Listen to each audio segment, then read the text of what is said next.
Жазықсыз жандар оққа ұшқан қаралы күн. Просто мені көрді, қаруын алып үлгермеді. Жүгіріп кеп, сол темппен кеп бетіне теуіп ұйықтатып тастадым. Сөйттім да қолыма артына қайырып, қолыма қол кісен салдым. Бала жетім, әйел жесір қалды. Содыр салған сойқаннан жүректерге жазылмас жара қалды. Ол адам да бұл өмірде қиналу керек.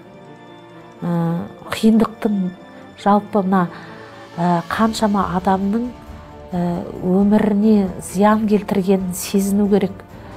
Террорист Руслан Күлекбаевты мұндай жауыздыққа итермелеген қандай күш? У любого человека, имеющего признаки деструктивного религиозного самосознания, убийство человека – это харам.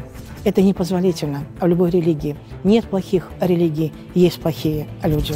Қара бүркіттің қапасында отырған қылмыскер жан азабын жайып салды.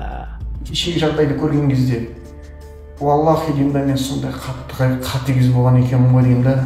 Мен адастым, яғни мен адасып кеттім да, яғни білімді дұрыс алмадым мен.